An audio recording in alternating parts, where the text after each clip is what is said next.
자, 오늘 말씀을 통해서 영원토록 동일하신 예수 그리스도.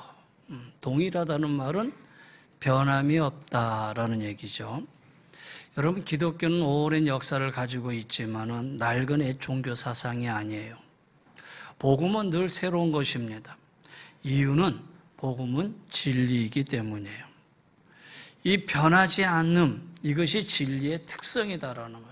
진리는 변할 수 없잖아요. 진리는 변하지 않아야 돼요. 그래서 진리는 시간을 초월해서 새로운 것이 진리입니다. 예수님 당시에 예수님을 믿고 구원받은 사람들이 많이 있었듯이 오늘날도 똑같이 예수님을 믿고 구원받는 일은 변함이 없다라는 거예요. 여러분, 우리가 예수 믿는 이유가 그냥 마음의 평안을 얻기 위해서든지 아니면 내가 좀 더 착하게 바르게 살기 위해서 그래도 내가 종교 하나 가져야 되지 않느냐 하면서 기독교를 택해서 믿는다든지, 여러분, 구태여 예수 믿는 목적이 그런 거라면 여러분 믿을 필요가 없지요. 뭐 힘든데 여기 나와서 왜 앉아 있겠습니까? 여러분, 기독교의 신앙은 그런 게 아니에요. 기독교의 신앙은 바로 어제나 오늘이나 영원토록 동일하신 예수 그리스도, 그분에게 근거를 두고 있는 거예요. 저는 오늘 이 짧은 이 말씀 속에서 예수 그리스도는 어제나 오늘이나 영원토록 동일하시다 그랬는데, 그러면 뭐가 동일하시냐, 무엇이 변함이 없느냐, 이 부분을 먼저 생각해 보려고 그래요. 첫째는 예수 그리스도는 하나님의 아들로서 어제나 오늘이나 영원토록 동일하셔요. 할렐루야. 자, 제가 이렇게 얘기하면 여러분 아멘 하고 받으시고 고백하셔야 돼요. 예수 그리스도는 하나님의 아들로서 어제나 오늘이나 영원토록 동일하십니다. 아멘. 예.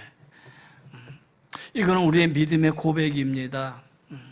입술로 하나님, 예수 그리스도는 하나님의 아들이십니다. 우리가 사도신경을 통해서 고백했듯이 하나님의 아들로서 어제나 오늘이나 영원토록 동일하신 거예요.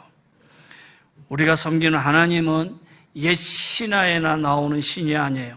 지금도 살아계셔서 인류의 역사와 인간의 생사화복을 섭리하신 분이셔요. 뿐만 아니라 능력으로 천지 만물을 창조하신 하나님은 오늘도 동일한 능력으로 만물을 섭리하고 계시는 분이다라는 거예요. 예수님 말씀하셨어요. 나는 아브라함의 하나님이요 이삭의 하나님이요 야곱의 하나님이라 하신 것을 읽어보지 못하였느냐. 하나님은 죽은 자의 하나님이 아니요 산 자의 하나님이시라 그랬어요. 하나님이 하나님이신 근거는 하나님의 전능하심, 그리고 그분의 영원하심에 있다라는 거예요. 하나님의 전능하심, 그분의 영원하심, 다시 말해서 인간을 비롯해서 이 세상에 존재하는 모든 것은 다 쇠퇴할 수밖에 없지요. 이 세상에 존재하는 것이 영원한 게 뭐가 있겠어요? 인간이 70이야 80, 아니 좀 더 100세 산들 영원할 수 없다라는 거예요. 다 쇠퇴할 수밖에 없다라는 거예요. 그런데 하나님은 불변하셔요. 하나님은 영원토록 변함이 없으셔요. 뿐만 아니라 그 하나님의 그 능력은 영원토록 불변하실 뿐만 아니라 우리를 향하신 하나님의 그 사랑도 변함이 없으시다라는 거예요. 그래서 이 점은 하나님의 독생자이신 하나님의 아들이신 예수 그리스도께서도 마찬가지시다라는 거예요. 예수님 하나님의 아들로서 이 땅에 오셨어요. 육체를 입고 오셨지만 그분은 하나님의 아들로 이 땅에 오셔서 하나님과 동일한 신성을 갖고 계시는 분이에요. 그래서 여러분 성경을 보세요. 풍랑이 대작하는 바다를 명하시니 즉시로 바람이 잔잔해졌어요. 사람들을 사로잡고 있는 귀신들을 명하니 귀신들이 쫓겨나갔어요. 귀신들이 예수님을 보고 하나님의 아들이라고 하면서 벌벌 떨었어요. 안진뱅이를 일으키시고 나병 환자를 깨끗하게 고치시고 소경의 눈을 뜨게 하시고 벙어리의 혀를 풀어 말하게 하시고 심지어는 죽은 자 나사로를 살리신 그 능력을 행하신 분이 바로 예수님, 그 예수님이 하나님의 아들이심을 우리에게 보여주신 거예요. 그러면 하나님의 아들께서 무엇 때문에 이 땅에 오셨느냐? 이에 대해서 예수님은 이렇게 말씀하십니다. 하나님이 세상을 이처럼 사랑하사 독생자를 주셨으니 이는 저를 믿는 자마다 멸망하지 않고 영생을 얻게 하려 하심이라. 하나님의 아들을 세상에 보내신 것은 세상을 심판하려 하심이 아니요 저로 말미암아 세상을 구원을 받게 하려 하십니다 그랬어요. 하나님께서 예수 그리스도를 이 땅에 보내신 것은 우리를 구원하시기 위함이에요. 죄짓고 불의한 우리를 심판하지 않고 구원하시라 하신 까닭은 뭐냐? 그 부분에 관해서 성경은 이렇게 얘기합니다. 우리를 사랑하셨기 때문이라는 거예요. 로마서에 보면 하나님의 사랑이 우리에게 이렇게 나타난 바 되었으니 하나님께서 자기의 독생자를 세상에 보내심은 저로 말미암아 우리를 살리려 하심이라. 사랑이 여기 있으니 우리가 하나님을 사랑한 것이 아니요 오직 하나님이 우리를 사랑하사 우리 죄를 위하여 화목제로 그 아들을 보내셨음이니라. 요한은 요한일서 4장에 이렇게 기록하고 있어요. 우리의 인생을 향하신 하나님의 모든 행위는 이 사랑이 아니고는 설명할 수가 없는 거예요. 우리는 하나님의 사랑을 알게 되어야 참된 믿음을 소유할 수가 있는데 하나님과 구속받은 이 성도의 관계, 하나님과 나와의 관계는 어떤 이해타산이나 지배나 복종의 관계가 아니라 사랑의 관계예요. 그래서 내가 하나님을 안다라고 하는 것, 그건 뭘 아느냐? 하나님의 사랑을 안다고 하는 것이 곧 신앙의 기본이다라는 거예요. 사랑하는 성도 여러분, 우리가 하나님을 사랑하는 이유는 그분이 먼저 우리를 사랑하셨기 때문이에요. 하나뿐인 독생자, 그분을 이 세상에 보내셔서 희생적인 사랑을 베풀어 주셨기 때문이에요. 그 예수 그리스도는 그래서 어제나 오늘이나 영원토록 동일하시다라는 이 말씀은 우리를 향하신 하나님 아버지의 사랑이 영원토록 불변하시다라고 하는 그런 의미예요. 여러분, 어제나 오늘이나 영원토록 동일하신 예수 그리스도 안에서 하나님의 사랑을 풍성히 누리며 살아가는 우리 성도님들이 되시기를 주의 이름으로 간절히 권면하며 축원합니다. 두 번째는요, 예수 그리스도로 말미암은 우리의 구원, 이 구원은 동일하다. 영원토록 동일하다. 예수 그리스도를 믿는 이 믿음으로 구원받은 이 구원은 변함이 없어요. 동일하다라는 거예요. 여러분, 만약에 우리가 받은 이 구원이 영원한 것이 아니고 유동적인 것이라면 어떻게 생각하겠어요? 내가 구원받았나 안 받았나 늘 헷갈릴 것이고, 내가 구원받은 사람인가 아닌가 그러면서 불안해할 것이고, 그렇잖아요. 혹 대학에 시험을 봤는데 시험을 봐가지고 학교에서 합격 통지서가 날라왔는데 조금 있다가 보면 불합격 통지서가 다시 날라와요. 왜 그랬나 그랬더니 컴퓨터 프로그램이 잘못되어가지고 오답이 정답으로 채점됐다. 여러분, 그렇게 한번 생각해 보세요. 합격 통지를 받고 기뻐하던 사람이 얼마나 낭패를 보게 되겠어요.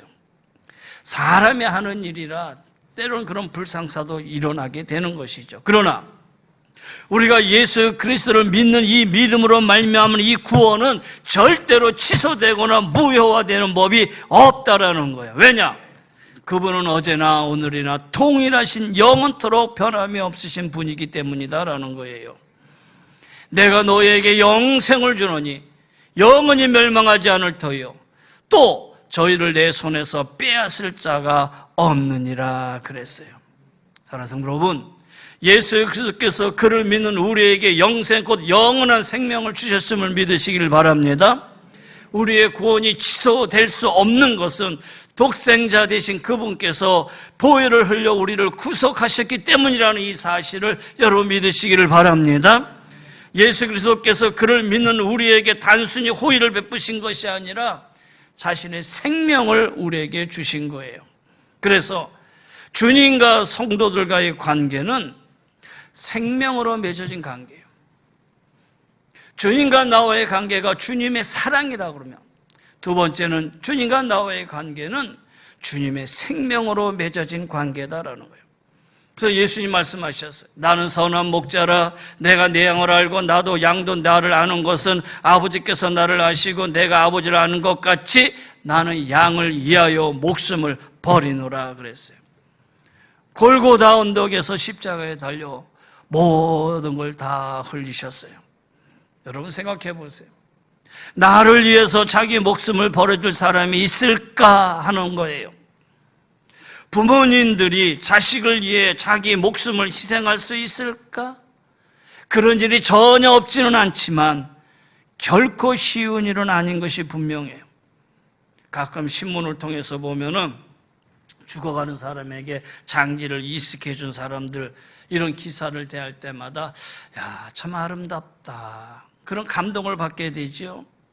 아들이 아버지에게 간을 잘라주어서 살렸다든가, 며느리가 시어머니에게 한쪽 신장을 떼어 주었다든가, 또 전혀 알지 못했던 사람들을 위해서 자기의 장기를 나눠주는 사람,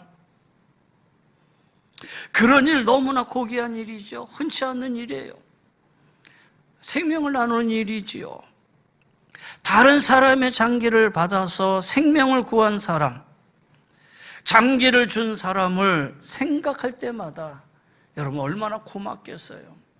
내가 살아있는 것이 누구의 이 사람의 생명이 내 안에 들어왔겠다 이런 생각하지 않겠어요. 그런데 여러분, 예수님은 어느 한 장기를 우리에게 준 게 아니라 예수님 자신, 우리를 위해서 자신의 생명 전체를 다 송두리째 주셨어요. 자신의 생명을 송두리째 희생하셨다라는 거예요. 우리에게 그 같은 사랑을 받을 무슨 자격이나 공로가 있어서 그런 것은 아니에요. 그래서 바울은 이렇게 표현을 합니다. 이 부분을. 우리가 아직 죄인 되었을 때 그리스도께서 우리를 위하여 죽으심으로 하나님께서 우리에게 대한 자기의 사랑을 확증하셨느니라. 하나님은 우리를 사랑하시는 그 확증의 사랑을 내가 의인이었을 때 아니라는 거예요. 여전히 죄인이었을 때 주님이 나를 위해 죽으심으로 인해서 하나님이 우리에 대한 사랑을 보여주셨다라는 거예요. 주님의 사랑은 이래서 파격적인 거예요. 불가사한 사랑이라고 말하는 거예요. 그래서 이 사랑을 우리는 아가페 사랑이다라고 말하는 거예요. 독생자께서 생명을 희생해서 우리를 구원하셨기에 이 구원은 영원한 것이다라는 거예요. 사랑하는 성도 여러분, 그리스도를 믿는 믿음으로 구원받은 이 구원은 변하지 않습니다. 영원토록 동일하십니다. 예수 그리스도 안에 있는 자에게는 결코 정죄함이 없으심을 믿으시기를 바랍니다. 어제나 오늘이나 영원토록 동일하신 예수 그리스도의 구원의 은혜 가운데서 날마다 풍성한 은혜를 누리며 살아가는 우리 성도들이 되시기를 주의 이름으로 간절히 권면하며 축원합니다. 세 번째는요, 예수 그리스도는 어제나 오늘이나 나와 함께하고 계신다. 나와 함께하고 계신다. 영원토록 나와 함께하고 계신다. 우리가 예수 그리스도를 믿음으로 말미암아 누리는 특권이 한둘은 아니지만 그 중에서 가장 기본적이고 중요한 것은 주님이 나와 함께하고 계신다는 거예요. 주님이 우리와 함께하고 계신다는 거예요. 여러분, 이 사실을 여러분 지금도 인지하고 계십니까? 여러분, 사람은요, 자기의 여정을 혼자서 걸어간다면 참 외롭고 힘들 거예요. 그래서 사람은 결혼을 해서 가정을 꾸미고, 그리고 일가 친척들을 만나서 교제도 나누고, 또 동창회도 하고 계모임도 하고, 그러면서 서로 돕고 유한을 얻게 되는 거다라는 거예요. 그런데 그런 인간관계가 언제나 호의적인 것이냐? 그렇지 않잖아요. 인간관계 때문에 어려움을 겪는 경우도 많다라는 거예요. 부모 형제라도 이해타산을 따질 수밖에 없는 것이 현실이고요. 남남이 만나서 사는 부부 사이는 한층 더 심할 수밖에 없고요. 세월이 지남에 따라 가까운 사람들 하나 둘 이 땅을 다 떠나가잖아요. 그래서 사람은 나이가 들수록 외로워지는 거예요. 나이가 들수록 점점 고독해지는 거예요. 60대의 고독이 70대 가면 더 외로워지고 70대의 외로움이 80대 가면 더 외로워지는 거예요. 여러분, 작년도 2024년도 자살 통계율이 1321명이에요. 그러면 5년도 지금 7월이 되어 있으니 벌써 한 8천 명이 벌써 작년 기준에 본다면 자살했다는 거잖아요. 그들이 왜 그렇게 했어요? 혼자라고 하는 거. 누구도 나와 함께 할 수 없다라는 거. 스스로가 견딜 수 없다 보니까 이렇게 생을 마감하는 사람들이 한 해에 13,000명 이상이 된다라는 거예요. 이 인원은 점점점 해가 더듬을수록 많아지고 있어요. 근데 여러분, 나를 혼자지만 혼자가 아니다. 왜냐? 우리 그리스도인들은 누가 동행하고 있어요? 예수 그리스도와 동행하고 있기 때문이에요. 할렐루야. 그래서 주님과 동행한 성도인 우리는 여러분 감사하고 기쁘고 행복하셔야 돼요. 내가 혼자다가 아니라 내 옆에 주님이 계신다. 어제나 오늘이나 영원토록 이 주님은 동일하게 변함없이 나와 함께하고 계신다. 볼지어다 세상 끝날까지 너희와 항상 함께 하시리라. 이렇게 말씀해 예수님은 부활로 승천하신 후에 성령님을 우리에게 허락해 주셔서 그 성령님이 지금까지 우리와 함께 계시고 여러분의 걸음마다 성령님이 늘 함께 임마누엘로 함께 계시는 줄 믿습니다. 그래서 요한복음 14장에 여러분 말씀이 길지만 제가 읽어보겠습니다. 내가 아버지께 구하겠으니 그가 또 다른 보혜사를 너에게 주사 영원토록 너희와 함께 하시리니 저는 진리의 영이라 세상이 능히 저를 받지 못하느니 이는 저를 보지도 못하고 알지도 못하므라. 그러나 너희는 저를 아나니 저희는 너희와 함께 거하심이요 또 너희 속에 계시겠습니다. 내가 너희를 고아와 같이 버려두지 아니하고 너에게 오리라. 조금 있으면 세상이 다시 나를 보지 못할 것이로되 너희는 나를 보리니 이는 내가 살았고 너희는 살겠음이라. 그래서 오순절날 성령님을 주신 거예요. 자, 오늘 이 짧은 이 말씀 속에서 어제나 오늘이나 영원토록 동일하신 하나님, 이 짧은 말씀 속에서 여러분 제가 세 가지의 동일함을 말씀드렸어요. 첫째, 예수 그리스도는 하나님의 아들로서 어제나 오늘이나 영원토록 변함이 없으시다. 둘째는 예수 그리스도로 인하여 예수 그리스도를 믿는 그 믿음으로 말미암아 얻는 우리의 구원은 변함이 없다라는 거예요. 영원토록 동일하다라는 거예요. 또 예수 그리스도는 어제나 오늘이나 영원토록 나와 우리와 함께 계시다. 변함이 없으시다. 이 사실을 여러분 믿으시기를 바랍니다. 그래서 천국 가는 그 순간까지 오늘부터 아니 어제나 오늘이나 영원토록 예수 그리스도를 힘입어 활기차고 사랑이 넘치는 그리스도의 삶을 영위하는 가운데 하나님 아버지께 영광을 돌려나갈 수 있는 귀한 성도님들이 다 되시기를 주의 이름으로 간절히 권면하며 축원합니다. 이러면 설교 끝난 것 같지요. 근데 이제부터 여러분 설교하겠습니다. 아휴 하지 마시고 두 번째 단원의 설교를 들으시기를 바랍니다. 지금까지는 여러분이 익히 아는 교리적인 설교니까 다 아실 거예요. 조르셨지만 이제는 눈 뜨시길 바랍니다. 이사야서 26장 3절에 주께서 심지가 견고한 자를 평강에 평강으로 지키시리니 이는 그가 주를 의리함이니라. 자, 예수 그리스도는 어제나 오늘이나 동일하시다고 그랬어요. 그러면 여러분 주님만 동일하면 되겠습니까? 주님만 변함없으시면 되겠습니까? 물론 주님의 동일하시면 그의 능력과 그의 모든 사랑에 바로 전지전능 무소부재하심의 영원하심이에요. 그러면 여러분 나는 하나님 앞에 어떻게 변함없으셔야 됩니까? 우리도 동일해야 되지 않겠습니까? 나도 변함없는 신앙 가져야 되지 않겠습니까? 여기 심지가 견고한 자, 이 심지라는 말은 하나님을 섬기는 마음이 변하지 않는 사람, 이 사람을 하나님이 사랑하신다라는, 그래서 평강의 복을 주신다라는 거예요. 그러면 구체적으로 어떤 면에서 여러분 변함이 없으셔야 됩니까? 첫째는 비천할 때나 존귀할 때나 신앙이 동일해야 합니다. 사람이 비천할 때는요, 자신의 초라함을 알기에 겸손한 모습으로 살아요. 그런데 형편과 상황이 바뀌어서 조금 남보다 조금 좋다고 생각한다면 그때는 좀 교만해지기 시작해요. 그것이 바로 사람의 마음이에요. 비천할 때는 답답하고 억울한 것이 많아서 하나님을 의지하고 호소하면서 열심히 섬겨요. 그러다가 문제가 풀어지고 좀 더 복을 받고 좀 더 높은 자리에 존귀한 자리에 서게 되면 그 믿음이 변해요. 여러분, 이스라엘의 초대왕 사울이 있었어요.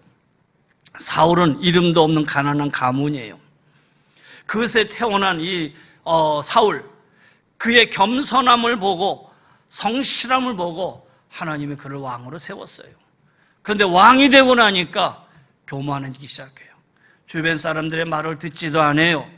심지어는 바로 권력을 남용을 해서 정적을 해치는 데 급급을 하고, 뿐만 아니라 제사장이 하는 일도 서슴지 없이 자신이 행하기도 하고, 이런 사울 왕을 본 하나님이 내가 사울을 왕으로 세운 것을 후회한다 그랬어요.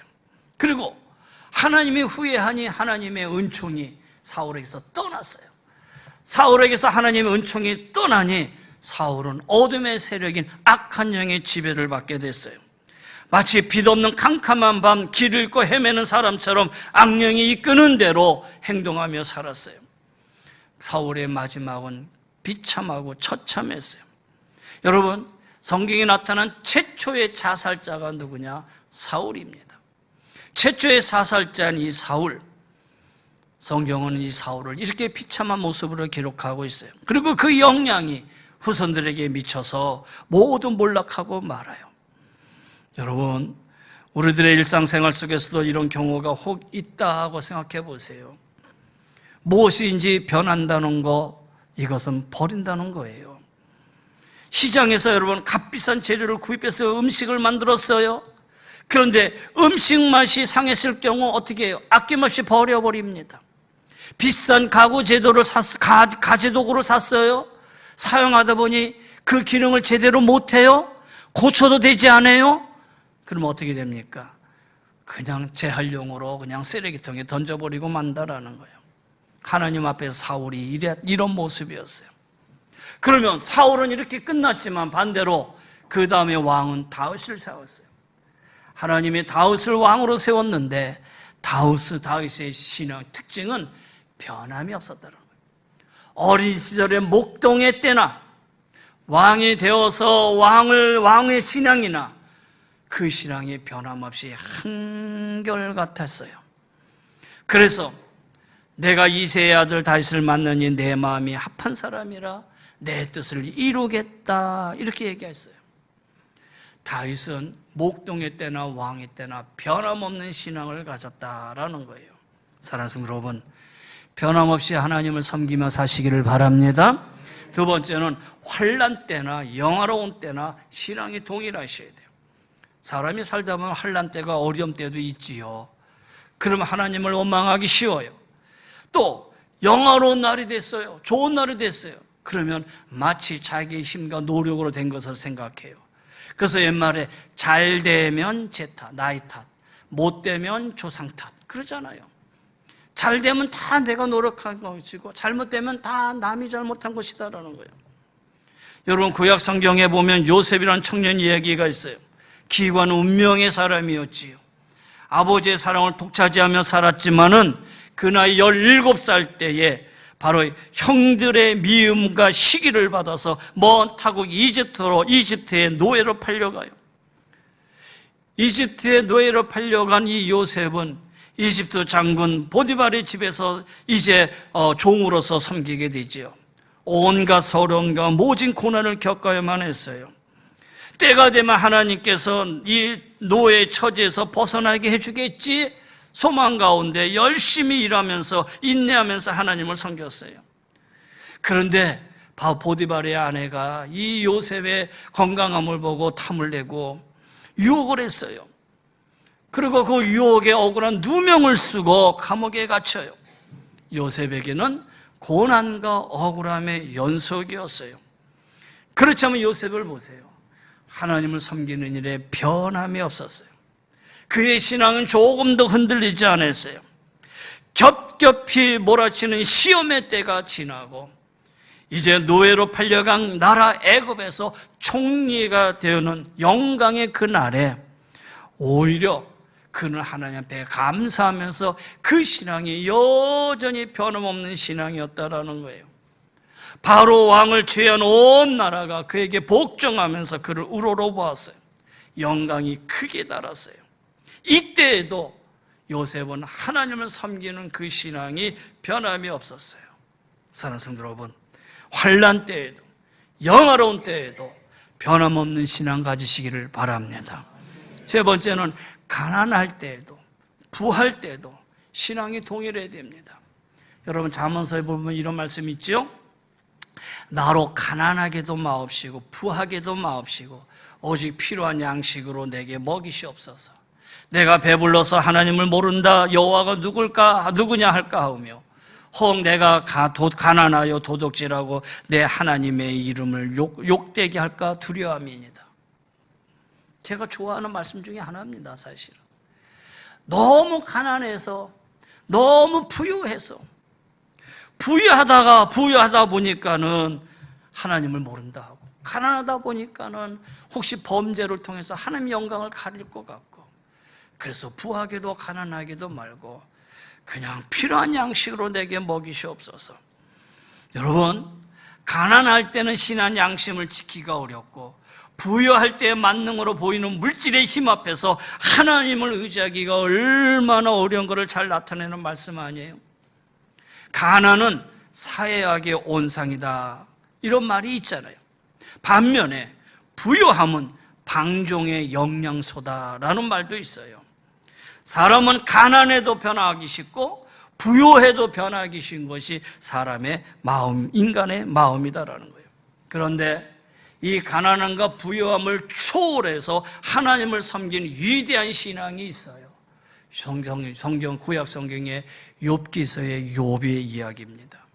여러분 욥을 보세요. 7남 3녀를 둔 욥은 당시의 최대의 거부였습니다. 그의 재산이 양이 7,000마리, 약대가 3,000마리, 소가 500마리, 암나귀가 500마리, 집안의 하인도 여러 수십 명이었어요. 이런 거부인 욥의 신앙에 대해서 성경은 이렇게 얘기합니다. 우스 땅에 욥이라는 사람이 있는데 그 사람이 순전하고 정직하여 하나님을 경외하며 악에서 떠난 자다. 그는 부유한 자예요. 엄청난 부유함에도 불구하고 성경은 순전하고 정직하고 하나님을 경외하고 악에서 떠난 자다 그랬어요. 세상적인 부귀와 영화가 크게 달았지만은 거기에 마음을 빼앗기지 아니하고 하나님을 섬겼던 자가 바로 이 욥이었다라는 거예요. 그런데 어느 날 이 욥에게 강풍이 불어옵니다. 집이 무너지고 다정하게 식사하던 10자녀 모두를 잃고 말았고요. 설상가상으로 그 많던 재산은 외적들의 손에 의해서 다 빼앗기고요. 뿐만 아니라 욥의 건강마저 약해져서 고통의 나날이 더해지기만 했고요. 그에게 남은 것은 아무것도 없어요. 자녀도 재산도 건강까지 다 잃고 말았어요. 심지어는 그의 아내까지 나와서 하나님을 욕하고 죽으라 욕을 합니다. 친구들이 와서 얘기합니다. 하나님이 살아계신다면 네가 이렇게 하나님을 섬기고 살았는데 어찌 이런 일이 있을 수 있느냐 하면서 오히려 욥을 조롱을 합니다. 그러나 이때에도 욥은 하나님을 향한 신앙이 변함이 없습니다. 욥은 말합니다. 내가 모태에서 적신이 나왔은즉 또한 적신이 그리로 돌아갈지라. 주신 자도 여호와시오 취하신 자도 여호와시니 여호와의 이름이 찬송을 받을지어다. 이 모든 일에 욥이 범죄하지 아니하고 하나님을 향하여 어리석게 원망하지 아니하니라. 여러분, 물질의 유무를 초월한 신앙이었어요. 하나님은 우리들로 하여금 이러한 믿음을 본받도록 하기 위해서 욥기서를 기록해 주셨어요. 물질 가닥에 양심도 도덕도 체면도 은혜도 믿음도 헌신짝처럼 내버리는 믿음의 사람들이 얼마나 많이 있는지 몰라요. 그 중에 대표적인 인물이 예수님의 제자였던 가룟 유다. 은 30에 자기가 섬기고 자기가 주인으로 섬겼던 예수님을 스승을 팔은 자가 바로 이 가룟 유다였잖아요. 반면에 욥은 초월을 했어요. 결국 하나님은 이런 욥을 지켜보신 가운데 하나님은 다시 은혜와 다시 복을 주셔요. 주시되 이전 거보다 더 많은 갑절의 복을 주시죠. 이런 욥기서를 한번 보시기를 바랍니다. 그래서 우리는 가난할 때나 부할 때에 신앙이 동일해야 됩니다. 마지막으로 병들었을 때나 건강할 때 동일한 신앙 가지셔야 됩니다. 누가복음 11장 17장에 보세요. 10명의 나병 환자가 있었어요. 지나가는 예수님 앞에 10명의 나병 환자가 나와서 예수님 우리를 긍휼히 여겨주세요, 큰 소리로 외칩니다. 예수님이 그 소리를 들고 10명의 나병 환자를 다 고쳐줬어요. 고침을 받은 후에 예수 앞에 나와서 예수님 감사합니다 라고 예수 앞에 감사한 사람은 한 명뿐이었어요. 이 모습을 보신 예수님께서 9은 어디 있느냐? 나머지 9은 어디 있느냐? 우린 여기서 얄팍한 인간의 단면을 보게 되죠. 답답할 때만 찾는 하나님, 피로할 때만 찾는 하나님을 알게 돼요. 반면 건강할 때 하나님을 잘 섬기거나 병든 후에 하나님을 저버리는 어리석은 사람도 있다는 거예요. 사랑하는 성도 여러분, 믿음은 육신의 건강보다 더 소중합니다. 나아가 생명보다 소중한 것이 하나님을 섬기는 신앙입니다. 믿음은 우리들의 본향인 하나님의 나라에서 영원한 생명을 얻게 하기 때문입니다. 육신의 건강 유무에 흔들릴 수 있는 신앙이 되어서는 안 됩니다.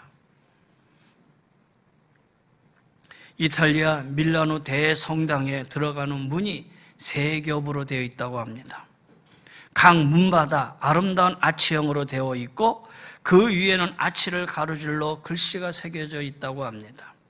첫째 문 위에는 아름다운 장미의 화환이 새겨져 있고 그 아래 이런 글이 있어요. 즐겁게 해주는 모든 것은 순간에 지나지 않는다.